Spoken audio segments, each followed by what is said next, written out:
Hi guys, welcome back to my channel. If you don't know me, I'm Annie and I'm about to get ready to go out for dinner. A lot of people ask me lots of questions about my career, and people that follow me on YouTube mainly is for like my legal content because that's the stuff that gets the most views. So I'd sit down and just go through some questions that I often get asked about my legal career whilst getting ready, because I think that would be really fun. If you don't know what I do, and I'm sorry if you already know, I'm a lawyer by profession and I'm a solicitor to be exact. Specialise in employment law, and I also work in-house. So what that means is I work for a very large company in their in-house legal team, and I deal with cases internally, like within the company. In the grand scheme of things, same law applies, same processes, especially when it comes to employment law. But the main difference is that I just have one client as opposed to lots and lots of clients. I need to start getting ready and I've got lots of questions that I am going to choose. I'm going to pick a few questions and go through them with you guys, and I hope you find this helpful. And if I don't answer a question that you have about like the legal career in the UK, then you can let me know and hopefully I can cover it off in another video. What initially made you want to become a lawyer? Well, I don't know if it's the same for other countries, but if you decide that you want to pursue law, it's kind of not like medicine in the way that if you want to be a doctor, you kind of have to make that decision at A level.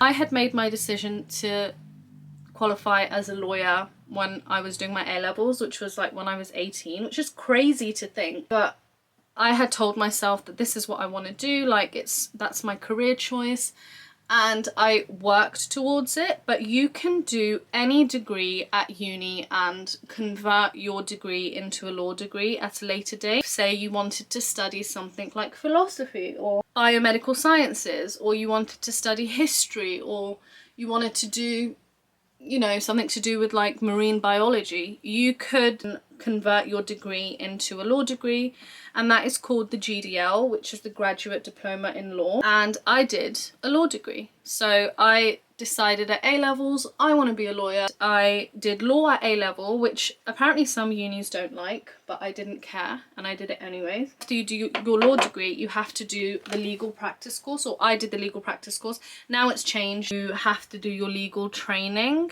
You have to do like the studies behind your legal training and then do your legal training and qualify, and that has not really changed. I'm due to edit a video which goes into that in a bit more detail, so if you want to know about how you can qualify in the UK, make sure you're subscribed so you can get notified when that video goes up. I didn't even answer the question.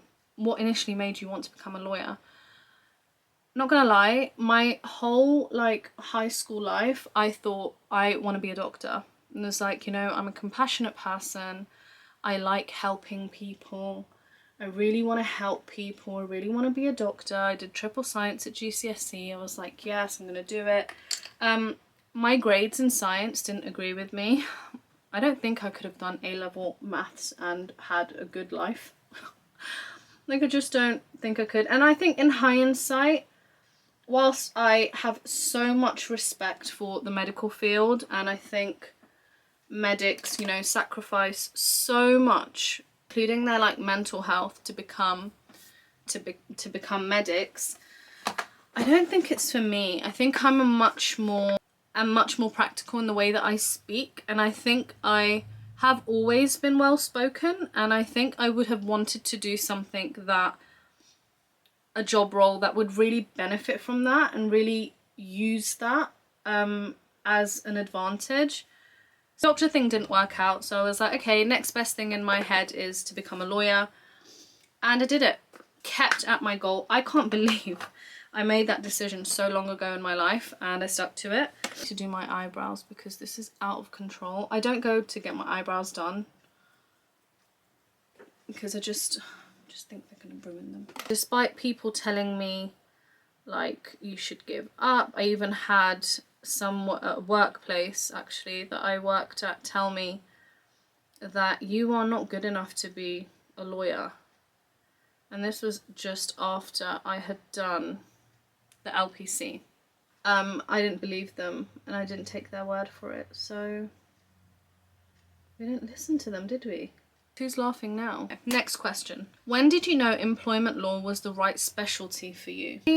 believe it or not, always had an interest in employment law. I thought it was, oh, I need my gel, but my tripod is on my gel. I'll be back. Genuinely, I always had an interest in employment law, and I think my interest grew in not year, but it was in uni. I did choose it as one of my modules, but I think it was so popular that I didn't get in. So I went for, I think we were only allowed to choose like between, I think it was a choice between like medical law and employment law. I was able to do it during my LPC and I loved it. I really, really liked it. And actually after uni, I applied to several roles in the employment law industry, and if you know anything about finding a legal role, especially when you're not qualified as a lawyer, they do not pay well. Like paralegals, trainees, unfortunately, unless you're like Silver Circle or you work for a really big firm, even then you do not get paid well. I'm on a training contract with a firm that specialised in employment law, but the lady asked me to basically provide free labour for 2 weeks. This was after my LPC. I had already started my legal career by that point. Worked in several organisations, like big companies, and I was paid really well. I remember being an LPC student and being paid £250 a day for my paralegal role, but that was because I was contracting by that firm. And it's not always about money, like it's not always about money. If anything, I think if you really want a legal career and you are determined, you are going to have to bite the bullet and you're gonna have to take a pay cut, for either a pay cut or you're just gonna have to get paid less if you want a good job. Like personally, I don't think money is everything. I think experience and like where you're at and who you work with and who you're trained by is so much more important. But obviously people have responsibilities and people have bills to pay. I really liked this role and it didn't work out for me because they essentially wanted me to work for 2 weeks for free, which hindsight, like maybe I could have done, but I really just, the ethics of that didn't sit right with me. Like I didn't like that I was being told that we need to see how good you are in order for us to give you a job. It just didn't sit right with me, so I just told them no. I found a job which is where I currently am at, and that was like a temporary role. Like it was a temporary job, and I applied. I was only meant to be there for like 3 months. Turned into like a couple of years, and then a couple of years turned into a training contract, and a training contract turned into a permanent role, and they happened to have an employment lawyer's position, and I was beyond excited because it was all I ever wanted. Like I think with law, unless you're working in a law firm, I am a firm believer of if you want something, you have to go out and get it. Like if you work hard towards something, it will be yours. You just need to put in the work, and I've always been that way. But I think with a legal career, unless you know people or you are in a law firm that covers a variety of areas of law, you have to compromise. I was very blessed that the right job appeared at the right time for me. Knew I wanted something niche, like it just suits my personality. I know that being an expert in my field, employment law is just so interesting. Like it's forever evolving, so you're not stuck with the same laws for ages. Law is changing in this area, which means I need to keep up to date. I need to be on my A game. What misconceptions did you have about being a lawyer before you started? I am Pakistani. South Asian community, lawyers are known to be crazy. And I was gonna qualify, and like I was leaning towards qualification. A lot of my family members, not my immediate family, my immediate family was very supportive and always has been. Extended family, sure you want to do that? Like lawyers are known to be crazy. Lawyers talk too much, very negative, but it just sounds like jealousy. Like it's terrible what people say. But yeah, a lot of people said, are you sure you want to do that? Like, lawyers are known to go crazy. And I am not a person who actually talks so much. Obviously I come online and make videos and stuff, but generally I don't talk too much. If something doesn't need to involve me, I won't involve myself. So I think the misconception of lawyers talking a lot, especially when you're young and you're working towards something, and everyone around you, not everyone, but a lot of people around you, when they're telling you lawyers talk too much, lawyers go crazy, lawyers are very argumentative. Even now, like if I'm in an argument with like my siblings or anyone close to me, to wind me up, people will say, this is not a court of law. There is this like misconception that lawyers are very argumentative. Perhaps I am defensive, but that's because that's like, it's natural for me to, if I'm arguing with someone, don't really argue with people, but just as an example, arguing with someone and I make a point, I will analyze what you have said to me and I will respond to the point based on what you have said, like based on evidence. That's just natural for me because that's what I do for a living. I think it should be the same for everyone. I feel like everyone should speak on evidence, or everyone should speak on fact. Another misconception is that lawyers get paid a lot. I'm not here to tell you what I get paid. Your field, it really depends on where you are. Not everyone gets paid the same. The system is very broken.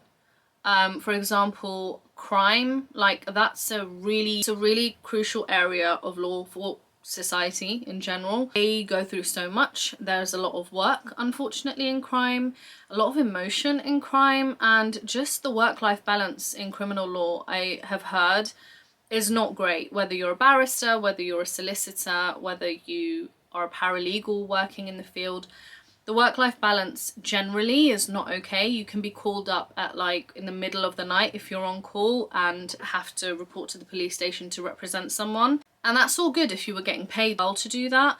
But from what I hear and like what I know, they don't get paid well. And they should, because that is a very demanding area of law. Same working in-house. Working in-house, you do take a pay cut for the work-life balance. Not everyone has a work-life balance just because they work in-house. Really, I think, you know, I'm really happy with the way that my work-life balance is. I think it really depends on like the company that you work for. Practice lawyers do get paid more than in-house lawyers. But that being said, does every firm pay the same? Absolutely not. You've got like middle range firms that will pay far less than say like a US law firm in London. Like they pay double the amount that I'm probably on. Depends on what you want from your life and where you want to be. I'm very happy with where I'm at right now. I really feel like I'm still growing. I'm learning how to be an in-house lawyer, getting comfortable with it. It's not everyone's cup of tea, and if you want more money and you want to work in a law firm, then maybe that is better, but it really depends on where you're at. What has been the most challenging part of your career so far? Self-confidence and like trusting your own ability to handle things that you are qualified to do but maybe you think you don't do very well. I think in the beginning I really struggled to trust myself because I had this automatic thought of like I'm still in training, or I don't know the answer, or I need to ask someone, or I need help. I think trusting yourself is quite challenging because you are qualified to do the job that you are doing, and you have been through a lot of studying and a lot of training to get to that point, and it would just be great if we could trust ourselves a bit more. I think the challenging part of employment law generally is that you are dealing with cases that affect people's livelihoods, and even if someone has done the stupidest thing, so obviously I represent the company that I work for and they are my client, so I have to look out for their best interests whilst maintaining a fair process and being completely transparent and fair. On the other side, you've got a person who may have a family, who may have children, who may have dependents, they've got their own life. You know, you deal with really sad cases as well where people genuinely are remorseful for what they've done, but what they've done is so bad that there's no going back, and the damage they've caused is not something you can return from. So I find that stuff like quite challenging. I find sexual harassment cases really tough as well because of the impact that it has on individuals. That's something that people can never forget for the rest of their life. It's it's very, like, it's quite emotional at times. I think I can separate emotion from being objective, but I'm still human. Being compassionate and having emotion also helps me to do my job well, and I feel like I reach the fair outcome because I've understood all those things. Like, I've understood that there is emotion, I've understood that I need to remain objective, I've understood that there needs to be a fair process, and I've understood that we have done right by every person involved. Kind of good that you're also compassionate, but yeah, really hard, like, making decisions on those type of cases, because yeah, like, there's a person at the end of it, and it will affect them. If someone loses their job, it can affect their whole life. Okay, this is a nice one, and I think this will be the last question that I do because I probably need to leave very soon. I need to change and leave. The question is, would you still choose law if you had to do it again? And I'm not gonna lie, my journey has been so hard, and it was so long and so difficult, but I now understand why it was that long. I was meant to be trained by amazing humans that have given me so much of their time, their energy, their patience, and I will forever be grateful for the people that I was surrounded by during my training contract until now. I benefited from some of the smartest people in the industry, and I know that to get that I needed to wait, and so I understand that my journey took a bit longer, but it was for my benefit, and it was for me, and it was right for me. So yes, I would do it again if I knew everything that I know now. That being said, I do not underestimate how difficult it is to be patient and remain determined and be, you know, keep this positive outlook on everything and hope that it will happen. There's a video up on my YouTube, I think I've taken it off now, but it was where I was so emotional about not getting a training contract that I made a video to manifest me getting a training contract in that year, and I got a training contract in that year. Like, I really get how tough the journey is. I know how difficult it is to find a job in law. I hope that the new process with the SQE makes it easier for people to qualify, but I also worry that there are not enough jobs out there for everyone to take them up. I really enjoy, like, the work that I do. I like the people that I work with. I feel like I've learned so much, and I really like employment law, and as I said, it's a forever evolving area of law. I would still choose law if I had to do it again. I wish I had more, like, people interaction, and I do have a lot of people interaction, and I'm really grateful that I have the same clients again and again. I deal with the same people again and again, and I've got, like, really good relationships with them. But I think if I could change, maybe I'd want to, like, go onto the claimant side and see what it's like representing a claimant at some point in my career. Maybe not now, because I'm still, like, learning the ropes and I've got so much to learn. If you're on your journey to becoming a lawyer, or you're thinking about it and you clicked on this video, like to understand more about it, I think you're doing all the right things by getting more of an insight into what it's like being a lawyer and doing your research. And I think asking for help or seeking knowledge or seeking help is a really good sign, and it's a really good skill to have if you want to qualify as a lawyer. But I think I'll stop it there. Thank you guys so much for watching. If you got to the end of this video and you are thinking about becoming a lawyer, or you going into a legal career, maybe studying law, then you should subscribe to my channel. I hope to make more content like this to help other people who are in a position that I was once in. I just hope that I can add some value and help you guys. I hope you enjoyed this video, and I hope that you took something valuable from it, and I will see you in my next video. Bye!